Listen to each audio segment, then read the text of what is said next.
দর্শক, নোয়াখালীতে গোমতী নদীর পানি বাড়ায় বন্যা পরিস্থিতির অবনতি হয়েছে।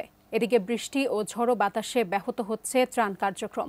নোয়াখালী থেকে বিস্তারিত জানাতে এই মুহূর্তে যুক্ত হচ্ছেন আমাদের প্রতিনিধি ফয়জুল ইসলাম। ফয়জুল, আপনি ত্রাণের বিষয়টি তো জানাবেনই, সাথে সাথে আসলে জানাবেন সেখানে আসলে পানিবন্দী মানুষ, বন্যা দুর্গতদের কি অবস্থা, তাদেরকে উদ্ধারের ব্যবস্থা চলমান রয়েছে কিনা, বা সার্বিক পরিস্থিতি আমাদেরকে এই মুহূর্তে জানাবেন।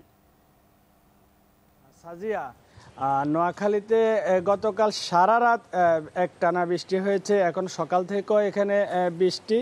তো এই বৃষ্টির কারণে মূলত গতকাল এই নোয়াখালীতে এর আগে নোয়াখালীতে আপনার এই ফেনীর উজানের পানি, পাশাপাশি কুমিল্লার গোমতী নদীর পানি ঢুকে নোয়াখালীর বিশেষ করে বেগমগঞ্জ, সেনবাগ, সোনামুড়ি, কবিরহাট, সদরপুর বাঞ্চল এখানে প্রচুর পরিমাণে পানি বৃদ্ধি পেয়েছে।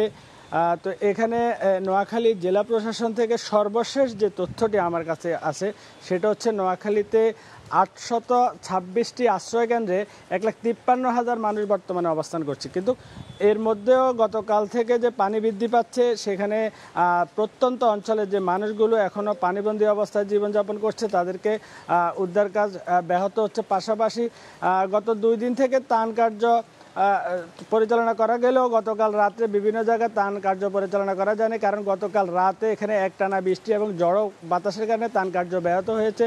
পাশাপাশি যে বিষয়টি আপনাকে জানিয়ে রাখি, নোয়াখালীতে এর আগে নোয়াখালীতে 3 জন বন্যা মারা গেছিল। গতকাল আরও 2 জন, এ পর্যন্ত নোয়াখালীতে মোট 5 জনের মৃত্যু হয়েছে।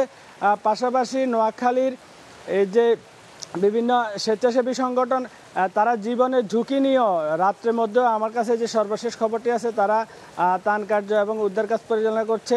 এই হচ্ছে নোয়াখালী থেকে বন্যা পরিস্থিতি নিয়ে আমার কাছে সর্বশেষ। সাজিয়া।